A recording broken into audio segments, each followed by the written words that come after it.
तो चलिए दोस्तों, ये सारी बातें कल के लेक्चर में हो गई थी। कल मैं आप लोगों को एक चार्ट बनवा रहा था, that is called goods and services, right. तो आप लोग अपना कॉन्सेप्ट रजिस्टर निकाल लीजिएगा और वहां पर नोट करना जरूर स्टार्ट कर दें, उसको नोट करना स्टार्ट कर दें। जितने भी गुड्स और सर्विसेज होते हैं माय डियर फ्रेंड्स, तो मैं आप लोगों को बता दूं, जितने भी गुड्स और सर्विसेज होते हैं उसकी हमें सप्लाई देनी होती है। If you want to levy the GST, सबसे पहले डियर गुड्स और सर्विस होना चाहिए, राइट।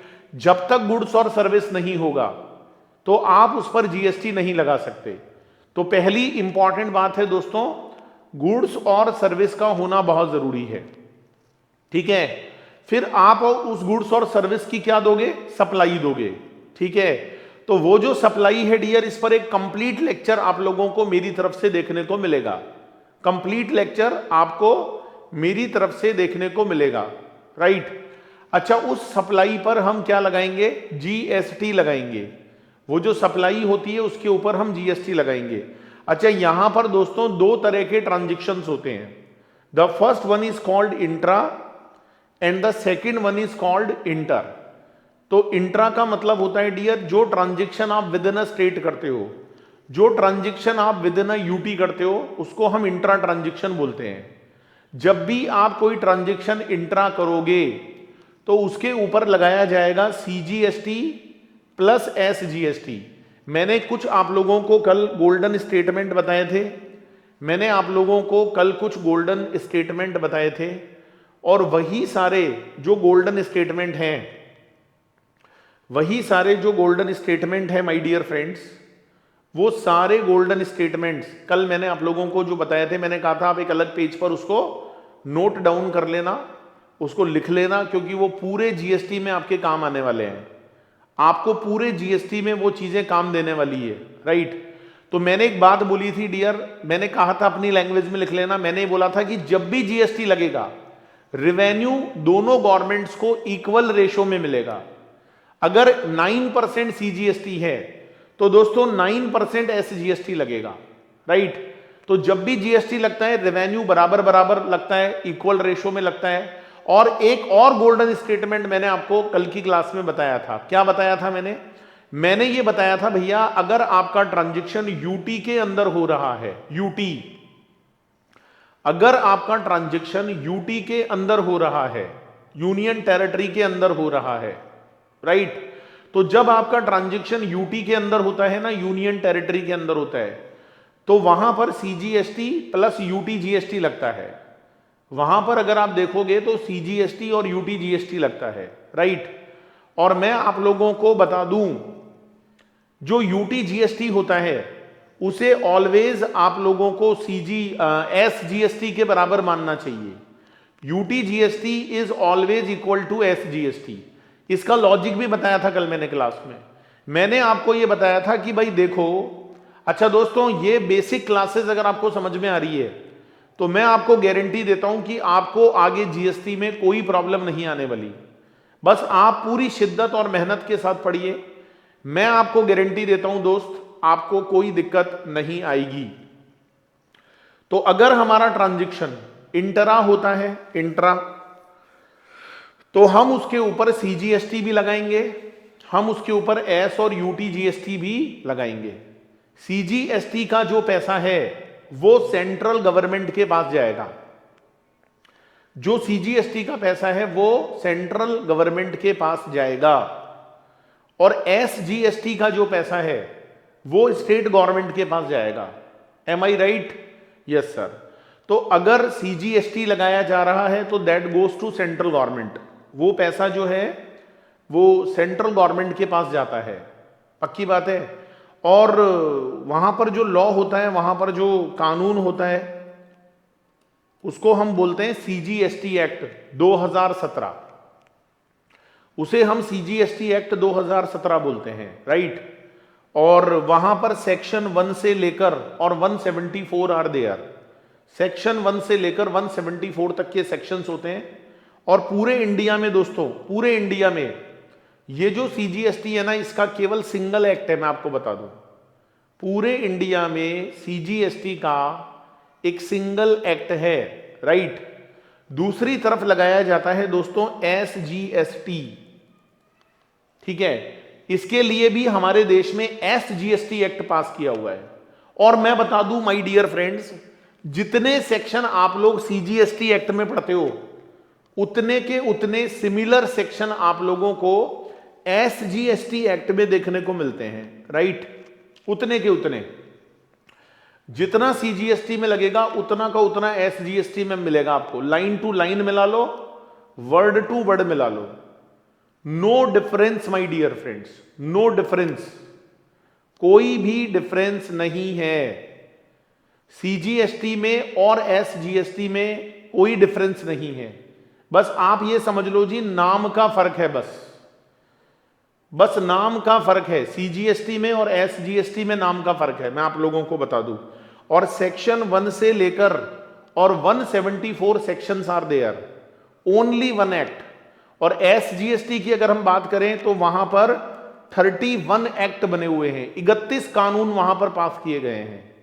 मतलब हमारे देश में, हमारे कंट्री में जितने स्टेट हैं उसके बराबर उनके अंदर SGST एक्ट लगता है। और मैंने कल आप लोगों को एक बहुत इंपॉर्टेंट बात बताई थी, अगर आपको याद हो, मैंने आप लोगों को यह कहा था कि देखो बच्चों, वैसे तो हमारी कंट्री में 28 SGST एक्ट हैं, लेकिन 3 यूनियन टेरिटरीज ऐसी हैं, यूनियन टेरिटरी जिसको हम बोलते हैं, जिनको स्टेट के पावर्स मिले हुए हैं, जिनको स्टेट के पावर्स मिले हुए हैं, तो वहां पर भी SGST लॉ लगता है, राइट। और UTGST भी लगाया जाता है, लेकिन UTGST का पैसा जाता कहां पर है? सेंट्रल गवर्नमेंट के पास। तो सर फिर इसको अलग से क्यों लगाते हैं? क्योंकि दोस्तों ये पैसा जाता तो सेंट्रल गवर्नमेंट के पास है, लेकिन सेंट्रल गवर्नमेंट UTGST का जो पैसा होता है उसको सेपरेट रिजर्व का पार्ट बनाती है। जैसे अंडमान, मान या मत मान, मैं हूं अंडमान, तो ये जो अंडमान है माय डियर फ्रेंड्स, अंडमान के अंदर UTGST लगेगा, लेकिन जो पैसा UTGST के नाम से जाएगा ना सेंट्रल गवर्नमेंट के पास, उसे सेंट्रल गवर्नमेंट अपने पास रखेगी, लेकिन एक सेपरेट रिजर्व बनाकर, उसके लिए एक सेपरेट रिजर्व बनाया जाएगा।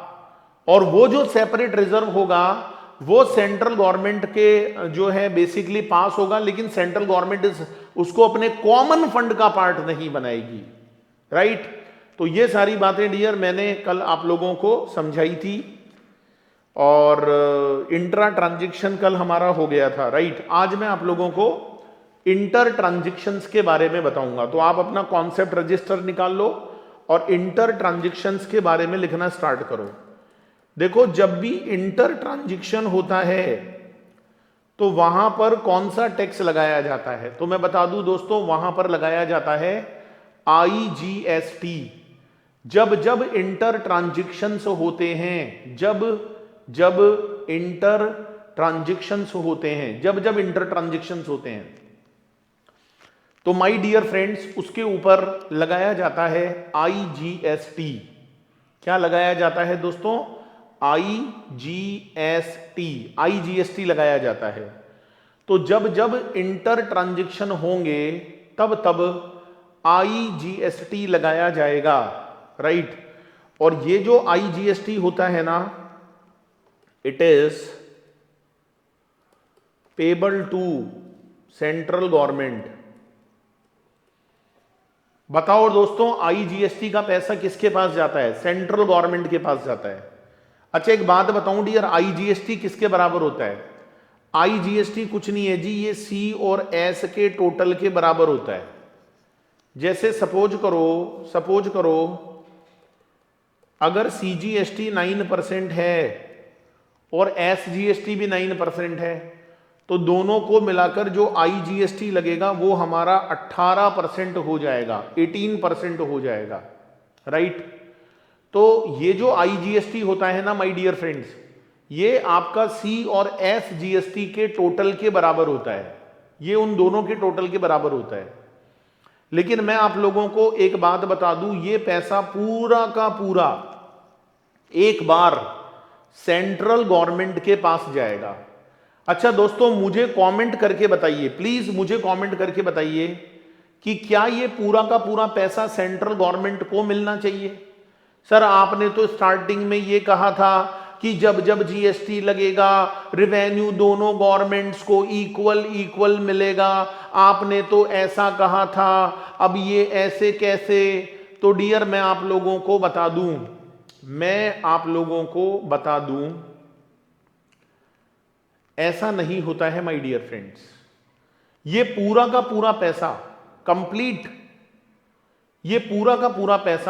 कंप्लीट सेंट्रल गवर्नमेंट को नहीं मिलना चाहिए। लेकिन सर आप तो कह रहे हो जाएगा सेंट्रल गवर्नमेंट के पास। बिल्कुल जाएगा माय डियर फ्रेंड्स, ये पूरा पैसा एक बार सेंट्रल गवर्नमेंट के पास जाएगा। होगा क्या डियर, मैं समझाता हूं, बात समझना आप मेरी, वेरी वेरी इंपॉर्टेंट थिंग जो मैं आपको समझाना चाहता हूं। मैं इसको अलग से आपको लिखकर बता रहा हूं, आप लोग चाहे इसको नोट मत करना। देखो बात क्या है, सुनो बात क्या है। हाँ, मैं आपको एक छोटी सी बात समझाता हूं, सुनो। मान लो दोस्तों कोई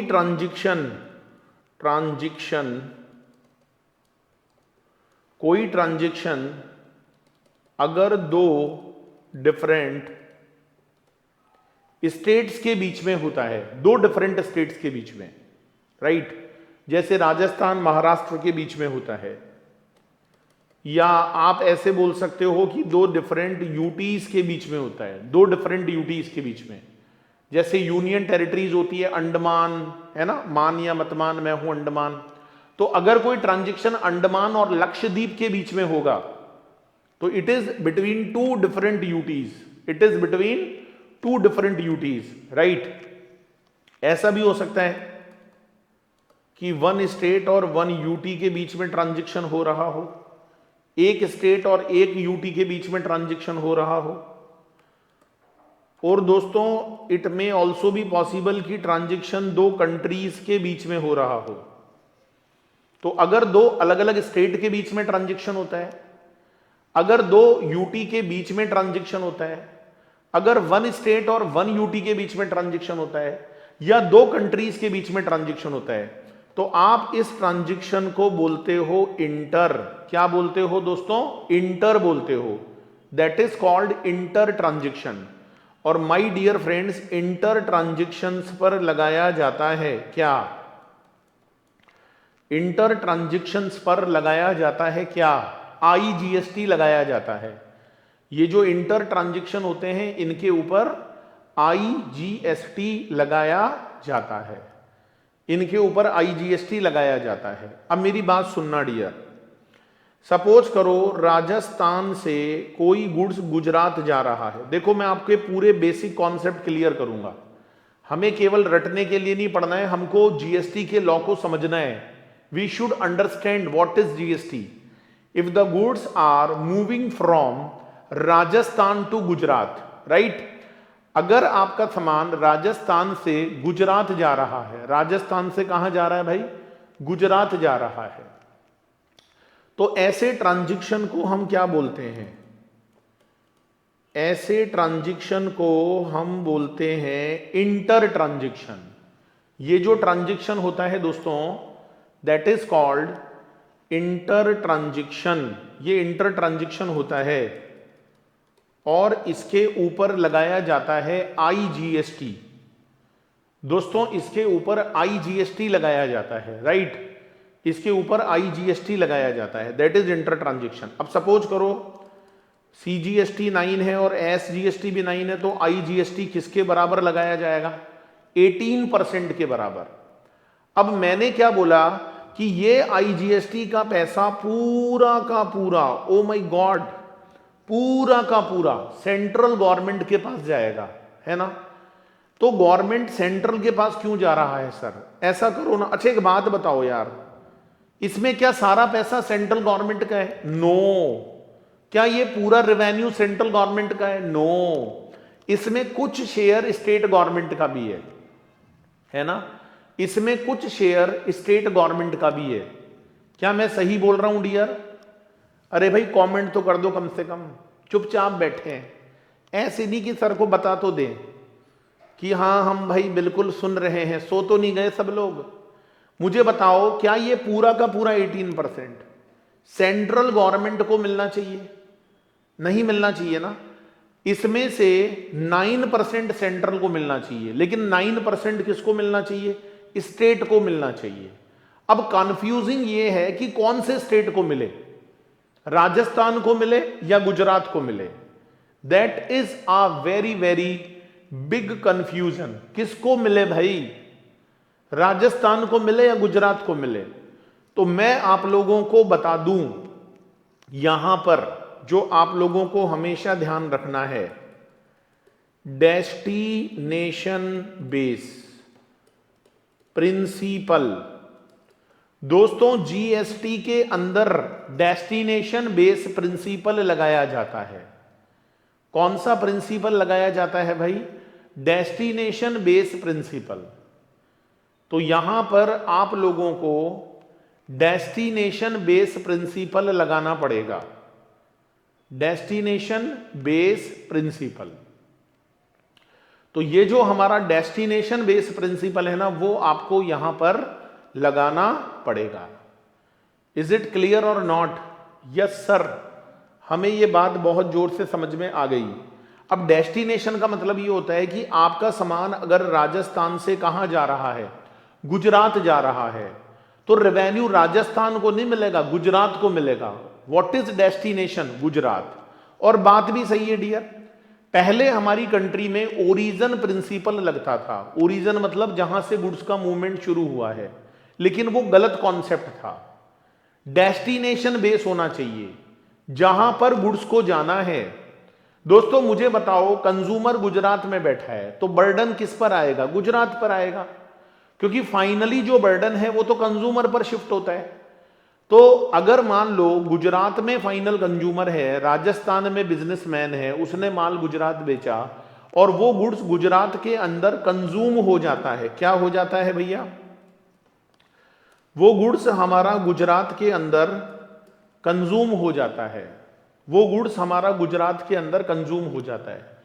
तो जब कोई गुड्स गुजरात में कंज्यूम हो जाएगा, जब कोई गुड्स गुजरात के अंदर कंज्यूम हो जाएगा, तो मुझे एक बात बताओ, जब वो गुड्स गुजरात में कंज्यूम हो जाएगा तो फाइनल डेस्टिनेशन तो गुजरात हुआ ना, और रेवेन्यू गुजरात को मिलनी चाहिए। बात भी सही है भाई। जब बर्डन गुजरात पर आया तो वो पैसा गुजरात के डेवलपमेंट में खर्च होना चाहिए, वो राजस्थान के लिए क्यों होना चाहिए? तो क्या होता है डियर, मैं बताता हूं। एक बार ये पूरा पैसा सेंट्रल के पास जाता है 18%, फिर सेंट्रल अपना शेयर रख लेता है और जो बाकी स्टेट का शेयर है वो जो भी रेस्पेक्टिव स्टेट है उसको दे देता है। अब यहां पर रेस्पेक्टिव स्टेट कौन है भाई? गुजरात है, तो वो गुजरात को दे देता है। तो सर ऐसा क्यों किया? पहले ही दे देते 9% गुजरात को। ना जी ना, मैं बताता हूं। क्योंकि ऐसा भी तो हो सकता है पहले गुड्स राजस्थान से गुजरात गया, फिर गुजरात से बिहार गया, फिर बिहार से एमपी गया, फिर एमपी से महाराष्ट्र गया। तो राजस्थान पहले से पता कैसे लगेगा? फाइनल डेस्टिनेशन तो महाराष्ट्र है, तो रेवेन्यू किसको मिलना चाहिए? महाराष्ट्र को मिलना चाहिए। तो डियर क्या होता है कि एक बार सारा का सारा रेवेन्यू सेंट्रल गवर्नमेंट के पास चला जाता है, फिर वो गुड्स राजस्थान से गुजरात, गुजरात से बिहार, बिहार से एमपी, एमपी से महाराष्ट्र, और महाराष्ट्र में एक कंज्यूमर बैठा था जिसने गुड्स को खरीदा और गप कर गया मुंह में। गप समझते हो? कंज्यूम कर गया। तो फाइनली जो बर्डन है वो तो महाराष्ट्र पर आया ना मेरे भाई। फाइनली बर्डन तो महाराष्ट्र पर आया ना। तो सेंट्रल गवर्नमेंट देखती रहती है भाई फाइनल डेस्टिनेशन स्टेट कौन सा है, और वो उस रेवेन्यू को फाइनल जो डेस्टिनेशन स्टेट है उसको दे देती है, उसको ट्रांसफर कर देती है। तो आई थिंक दोस्तों आप मेरी बात को अच्छे से समझ गए होंगे। इज इट क्लियर और नॉट? हां सर, हमें बात बहुत जोर से समझ में आ गई है, बहुत ही जोर से। राइट, आ गई बहुत जोर से। हां जी, बहुत जोर से समझ में आ गई, बिल्कुल आ गई जी, बिल्कुल आ गई। तो यही वाली बात है। इसीलिए डियर, जब जब इंटर ट्रांजेक्शन होगा तो हमारे देश में आईजीएसटी लगाया जाएगा। और मैं आप लोगों को बता दूं, ये जो आईजीएसटी होता है ये कुछ नहीं है भैया, ये सी और एस जीएसटी के टोटल के बराबर होता है। तो ये पैसा एक बार पूरा का पूरा सेंट्रल गवर्नमेंट के पास जाता है, फिर सेंट्रल गवर्नमेंट इस पैसे को लेकर बैठ जाती है और अपना रेवेन्यू तो रख लेती है, बाकी देखती है कि भाई फाइनल डेस्टिनेशन स्टेट कौन सा है, तो स्टेट वाला शेयर उसमें से निकालकर उस डेस्टिनेशन स्टेट को पहुंचा देती है। दिस इज द प्रोसीजर, ठीक है। तो आईजीएसटी इज ए मैकेनिज्म जिसके थ्रू जब इंटर ट्रांजैक्शन होगा तो रेस्पेक्टिव स्टेट को रेवेन्यू देने के लिए यह मॉडल डेवलप किया गया, ठीक है। आई थिंक दोस्तों आप मेरी बात को बहुत जोर से समझ गए होंगे, राइट? पक्का? Yes sir. तो भाई कोई दिक्कत है, कंफ्यूजन है, आप व्हाट्सएप मैसेज कर सकते हैं मुझे ऊपर दिए गए नंबर पे, या मुझे जो है अभी लाइव चैट में भी पूछ सकते हो, ऐसी कोई बात नहीं है। तो ये सारी बात डियर मैंने आप लोगों को बताई। चलो जी, तो अब हम अपने मेन चार्ट पर आ जाते हैं। हमारा जो मेन चार्ट है, देखो इंटर ट्रांजैक्शन पर आईजीएसटी लगाई जाती है ना? इंटर ट्रांजैक्शन पर आईजीएसटी लगाई जाती। अच्छा सुनो, ये पैसा किसके पास जाता है? सेंट्रल गवर्नमेंट के पास। सर इसके लिए भी हमारी कंट्री में कानून है, बिल्कुल है, और उस कानून का नाम है दोस्तों आईजीएसटी एक्ट 2017। उसका नाम है आईजीएसटी एक्ट 2017, और मैं बता दूं सेक्शन 1 से लेकर 26 सेक्शन है बस, उसमें 26 सेक्शंस हैं। ये जो आईजीएसटी एक्ट हमारे देश में बना हुआ है ना, यहां पर 26 सेक्शन है मात्र, ओनली 26 सेक्शन। ये जो 26 सेक्शंस हैं बस यही हैं, इससे ज्यादा नहीं है, क्योंकि आईजीएसटी का कोई मतलब नहीं था डियर, वो तो केवल इंटर ट्रांजैक्शंस के लिए बनाया गया था।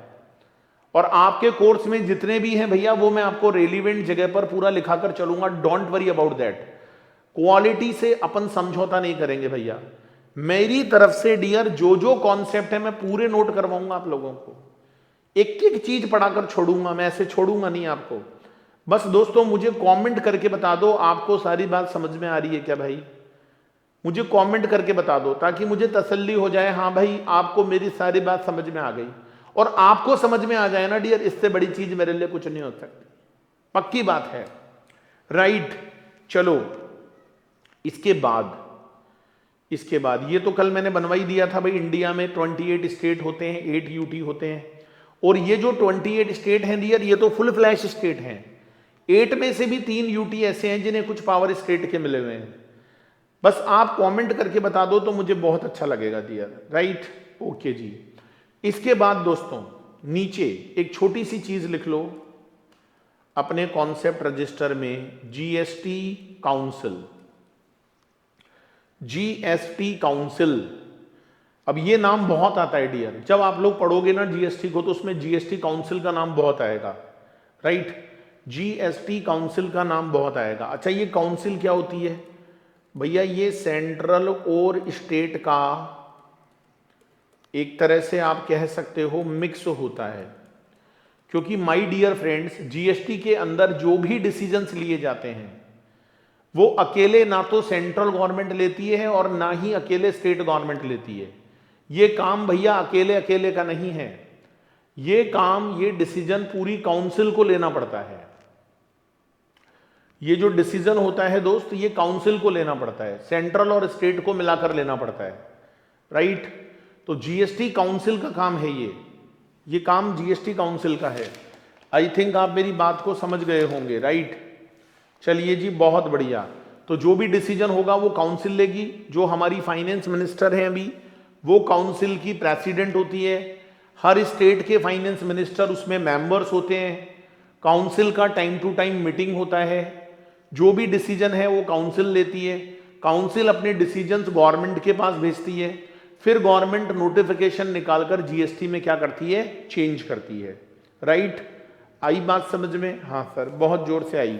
चलो तो एक तरह से डियर आप लोगों को सीजीएसटी एक्ट के बारे में पता चला 2017, एसजीएसटी एक्ट के बारे में पता चला, that is also 2017, IGST act के बारे में पता चला, दैट इज ऑल्सो 2017, तो ये सारी बातें डियर मैंने आप लोगों को बताई है।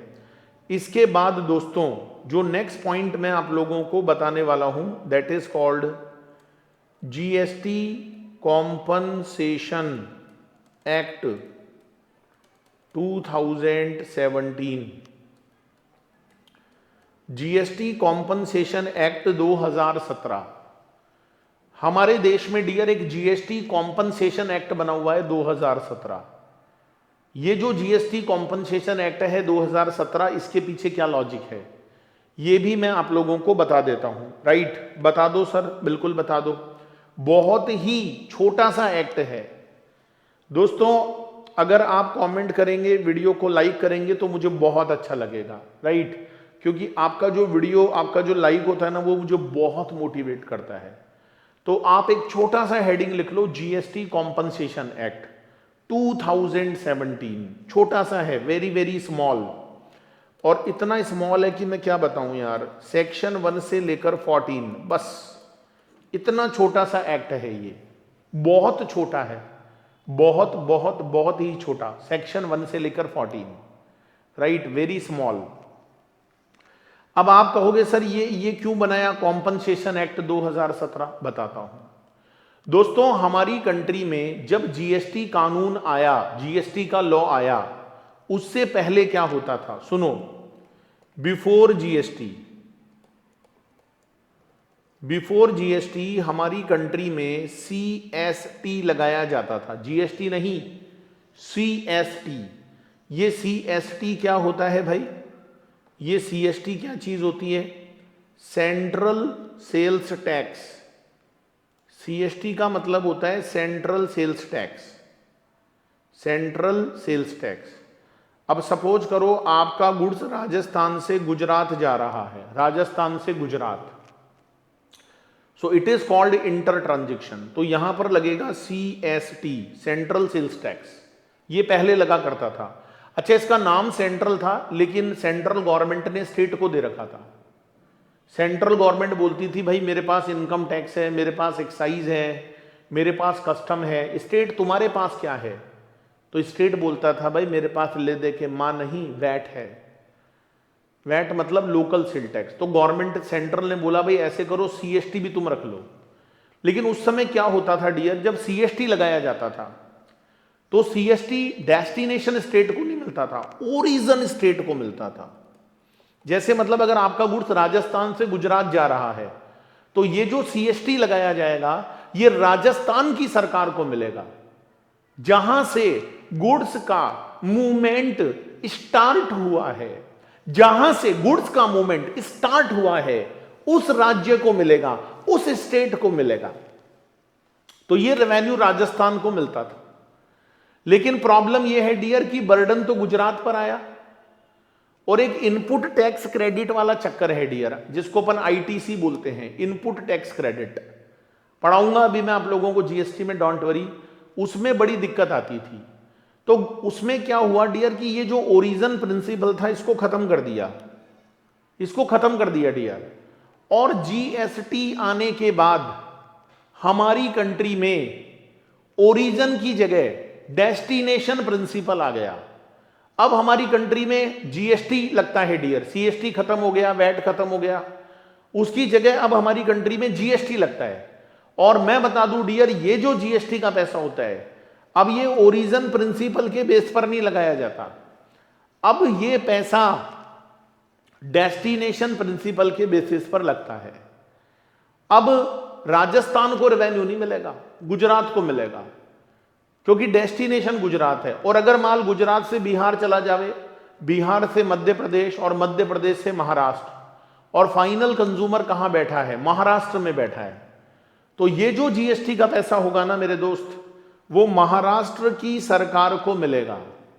ये जो जीएसटी का पैसा होगा ये फाइनली महाराष्ट्र की सरकार को मिलेगा।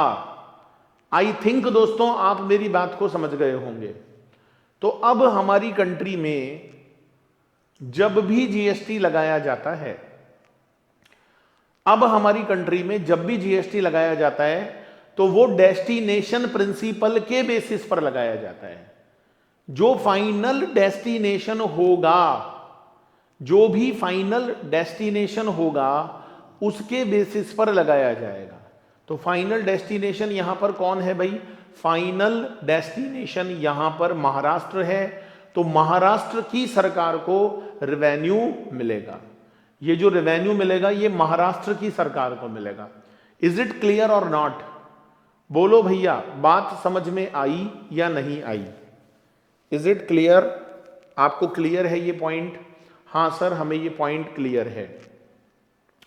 तो बस यही बात मैं आप लोगों को समझाना चाह रहा हूं कि भाई हमारी कंट्री में डेस्टिनेशन प्रिंसिपल फॉलो होता है। अब सुनो मेरी बात। तो जब जब हमारी कंट्री में जीएसटी लगाया जाता है तो वो अब किसको मिलता है भाई? जो डेस्टिनेशन कंट्री है। और पहले हमारे देश में ओरिजिन प्रिंसिपल था, तो बहुत सारे स्टेट नाराज हो गए कि भाई ये तो गलत बात है, ये जीएसटी तो रॉन्ग है, ये तो बहुत ही गंदा लॉ है। जैसे गुजरात को तो बड़ी दिक्कत हुई। गुजरात बोला भाई हमारे यहां से सामान अगर बिहार जाता है, एमपी जाता है, हम तो बहुत माल बेचते हैं, तो अब गुजरात को रेवेन्यू नहीं मिलता, अब बिहार को मिलेगा, कंज्यूमर वहां ज्यादा है। तो फिर मेरे मुख वचन से डियर गोल्डन स्टेटमेंट निकलेगा, इसे जरूर लिख लीजिएगा अपनी कॉपी में। जब जब लिख लीजिएगा अपनी लैंग्वेज में, पहले सुन लो ध्यान से। किसी भी राज्य की तरक्की इस बात पर डिपेंड नहीं करेगी कि वहां कमाने वाले लोग कितने हैं।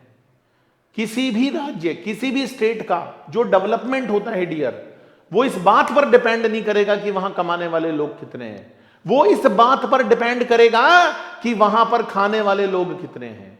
तो डियर गुजरात जैसे स्टेट जहां कमाने वाले लोग ज्यादा थे उनको नुकसान हुआ, क्योंकि बिहार में खाने वाले लोग ज्यादा हैं, तो बिहार के डेवलपमेंट में पैसा खर्च होगा, क्योंकि डेस्टिनेशन स्टेट बिहार है।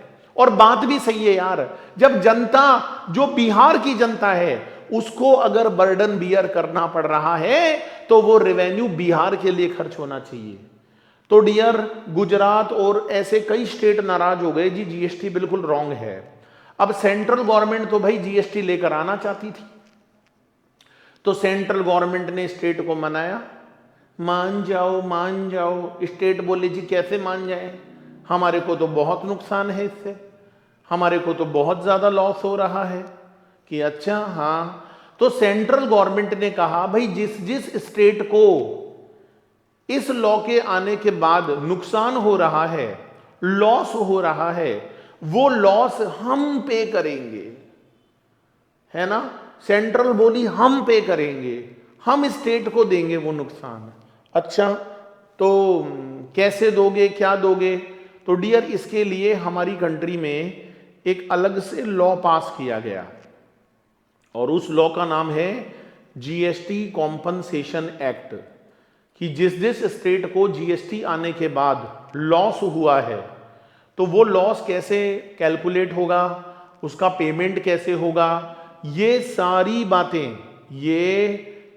बातें डियर इस जीएसटी कॉम्पनसेशन एक्ट में लिखी हुई है। और बहुत ही छोटा सा स्मॉल एक्ट है, सेक्शन 1 से लेकर 14 तक, बहुत ही छोटा सा है, बहुत ही स्मॉल है डियर।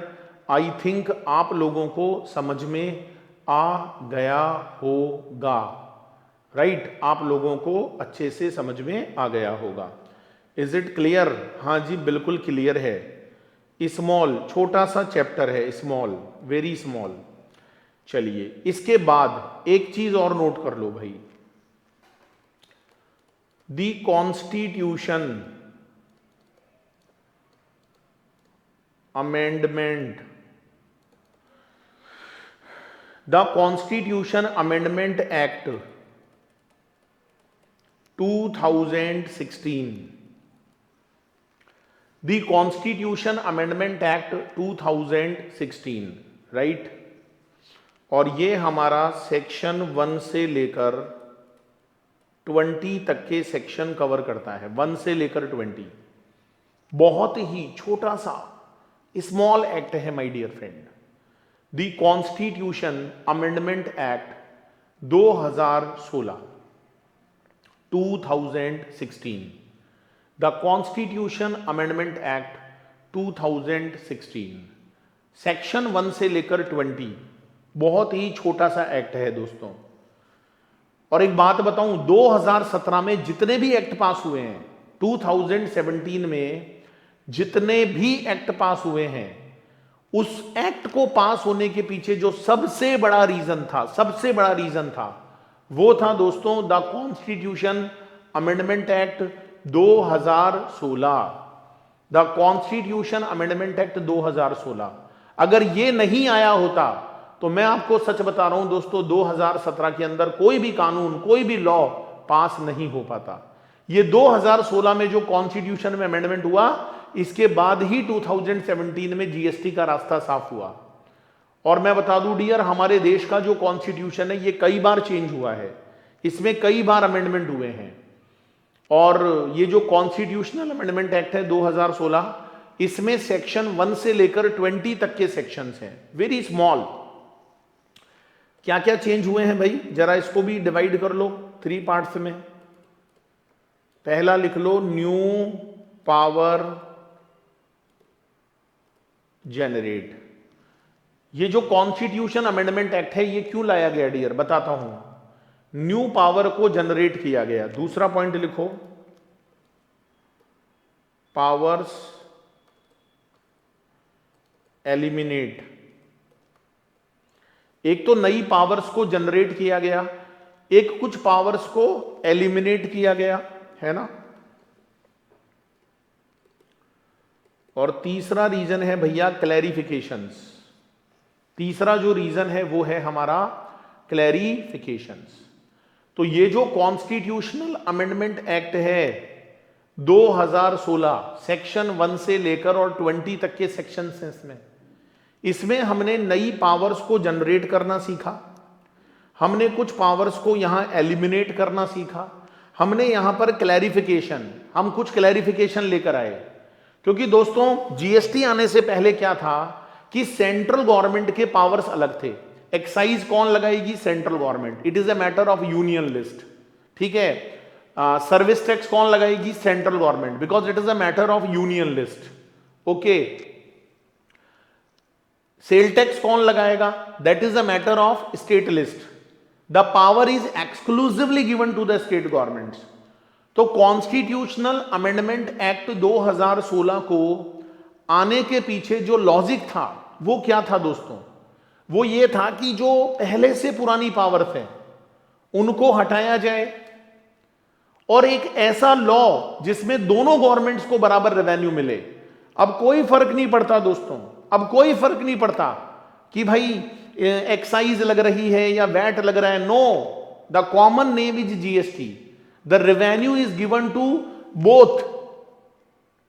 तो इस कॉन्स्टिट्यूशनल अमेंडमेंट एक्ट को लाने के पीछे लॉजिक क्या था कि नई पावर्स को जनरेट किया जाए, जो पहले से पुरानी पावर्स हैं उनको एलिमिनेट किया जाए और कुछ क्लैरिफिकेशंस लेकर आओ, कुछ क्लैरिफिकेशंस लेकर आओ भाई, ठीक है। So these are the 3 points जो आई थिंक आप लोगों को समझ में आया होगा।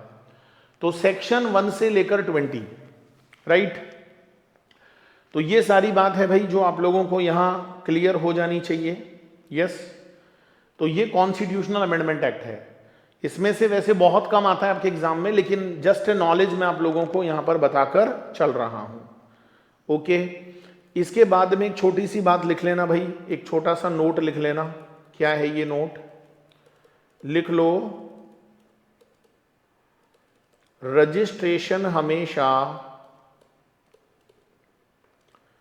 ओरिजिन बेस होता है। ये जो रजिस्ट्रेशन होता है ना दोस्तों, ये हमेशा ओरिजिन बेस होता है, मतलब जिस स्टेट में आप हो वहां का रजिस्ट्रेशन आपको कराना पड़ेगा। जैसे आप राजस्थान में हो तो राजस्थान का रजिस्ट्रेशन होगा, अगर आपका बिजनेस बिहार में है तो आप, सर आप तो कह रहे थे 1 कंट्री 1 टैक्स, फिर कहां है 1 कंट्री 1 टैक्स। दोस्तों जीएसटी में रजिस्ट्रेशन स्टेट वाइज होता है, क्योंकि जब आप SGST लगाते हो तो वो टैक्स एक्सक्लूसिवली उस स्टेट गवर्नमेंट को मिलता है, राइट। वो जो टैक्स का पैसा है वो एक्सक्लूसिवली उस स्टेट गवर्नमेंट को मिलता है। तो यहां पर होता क्या है दोस्तों कि जब भी SGST लगाया जाएगा तो वो पर्टिकुलर स्टेट गवर्नमेंट को मिलेगा। तो इसलिए रजिस्ट्रेशन हमेशा स्टेट वाइज होता है। तो रजिस्ट्रेशन हमेशा कैसे होगा भाई? ओरिजिन बेस होगा, ओरिजिन बेस। लेकिन अगर मैं टैक्स और जीएसटी की बात करूं, लेकिन अगर मैं टैक्स और जीएसटी की बात करूं तो ये डेस्टिनेशन बेस होता है। ये my dear friends destination base होता है। जब भी हम टैक्स और जीएसटी की बात करते हैं तो ये डेस्टिनेशन बेस होता है। मतलब जिस स्टेट में वो गुड्स कंज्यूम्ड होगा, जिस स्टेट में आपकी सर्विस कंज्यूम होगी, उस स्टेट को रेवेन्यू मिलेगा। राइट? समझ में आया? तो ये भैया अभी तक छोटा छोटा जीएसटी का एक इंट्रोडक्शन था। आई थिंक दोस्तों आप लोगों को मेरी बात समझ में आई होगी। राइट? चलो अब मैं एक बहुत छोटी सी बात बताता हूं। वैट। आप लोगों ने दोस्तों वैट का नाम तो सुना होगा। क्या होता है वैट? चलो जी, मैं आज आप लोगों को वैट का फुल फॉर्म बताता हूं। क्या होता है वैट? Value added tax. दोस्तों वैल्यू एडेड टैक्स किसी टैक्स का नाम नहीं है। वैल्यू एडेड टैक्स एक तरह का सिस्टम है माय डियर फ्रेंड्स। ये जो वैल्यू एडेड टैक्स होता है ना, ये एक तरह का सिस्टम होता है। ये एक तरह से एक सिस्टम समझो, एक तरीका है ये। जितना भी हमारी कंट्री में इनडायरेक्ट टैक्स होता है ना, जितना भी हमारी कंट्री में इनडायरेक्ट टैक्स होता है, तो वहां पर एक तरीका है, एक सिस्टम है। एक सिस्टम बोलो, एक तरीका बोलो टैक्स को लगाने का। और this is not only in our country, more than 200 countries in the world वहां पर वैट लगाया जाता है। और मजे की बात है दोस्तों, मैंने जो पीएचडी किया था ना, अपना डॉक्टरेट ऑफ टैक्सेशन, वो मैंने वैट और जीएसटी पर ही किया था। तो जीएसटी कोई नई चीज नहीं है मेरे भाई। जीएसटी क्या है? जीएसटी जो आप पढ़ने जा रहे हो ना, दिस इज मॉडिफाइड फॉर्म। ये इस वैट का ही मॉडिफाइड फॉर्म है। वैट एक सिस्टम है, वैट एक प्रणाली है डियर, जो हमारे ओल्ड लॉ में भी लगती थी। वेदर आप एक्साइज बोलो, वेदर आप सेल टैक्स बोलो, वेदर आप सर्विस टैक्स बोलो, बस उसी वैट सिस्टम को मॉडिफाई किया गया। और मॉडिफाई करके डियर उसको जीएसटी बना दिया गया। एक नया लॉ हमारी कंट्री में इन्फॉर्म किया गया डियर। अगर आप रिफॉर्म्स की बात करोगे, हमारे देश में डियर टैक्स रिफॉर्म्स कई बार हुए हैं, many times in the past. लेकिन अगर इंडिया का सबसे बड़ा आप इनडायरेक्ट टैक्स की रिफॉर्म की बात करोगे तो that is called GST. That is called GST. अब ये होता क्या है डियर, मैं समझाता हूं, आप एग्जाम्पल से समझिएगा बात को। सपोज करो आप 100 रुपए का कोई सामान परचेज करते हो कहीं से भी, और आप उस पर टैक्स पे करते हो 10 रुपया, तो वो गुड्स आपको कितने का मिलता है मेरे भाई? 110 रुपए का मिलता है। देखो चीजों को समझना, आप बेसिक चीजें बता रहा हूं आपको, क्योंकि आप सभी लोगों के लिए ये बिल्कुल नई चीज है। आपने 100 रुपए का सामान खरीदा, आपने उसके ऊपर 10 रुपए का टैक्स पे किया, तो आपको वो गुड्स मिलता है 110 रुपीज का। वो गुड्स आपको 110 रुपए का मिलता है। राइट? ठीक है। आप उसके अंदर वैल्यू एडिशन करते हो, वैल्यू एडिशन, ठीक है। और आप कितने का वैल्यू एडिशन करते हो? आप 50 रुपए का वैल्यू एडिशन करते हो, 50 रुपए का वैल्यू एडिशन करते हो। तो वो सामान आप फाइनली 150 का बेचते हो। राइट? और उस 150 पर फिर से आप टैक्स लगाते हो, तो it comes to 15 rupees. It comes to 15 rupees.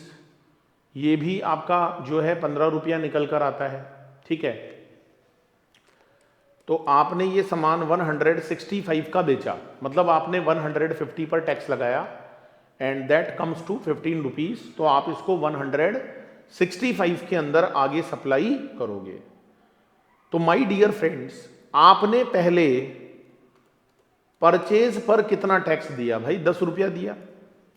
और जब आप उसी प्रोडक्ट को आगे सप्लाई कर रहे हो, उसी प्रोडक्ट को जब आप आगे सप्लाई कर रहे हो, तो आप सामने वाले से टैक्स मांग रहे हो 15 रुपए का। आप सामने वाले से टैक्स मांग रहे हो 15 रुपए का, तो होगा क्या, सुनो। आपको 15 रुपए का टैक्स कलेक्ट होगा, तो इस 15 रुपए के टैक्स में से आप 10 रुपए की ये जो है ना क्रेडिट ले लोगे, क्रेडिट यूटिलाइज हो जाएगी, तो आपको सरकार को 5 रुपया देना पड़ेगा। मतलब जितना टैक्स आपने परचेज पर पे किया है वो आपका सेल के टैक्स में से यूटिलाइज हो जाता है। क्योंकि आप जब 100 रुपए का सामान खरीद के लाते हो तो आपके ऊपर 10 रुपए का बर्डन आया। बोलो आया या नहीं आया? बिल्कुल आया। तो ये 10 रुपए भैया किसको मिले? ये गवर्नमेंट को मिले या ना मिले? बिल्कुल मिले सर।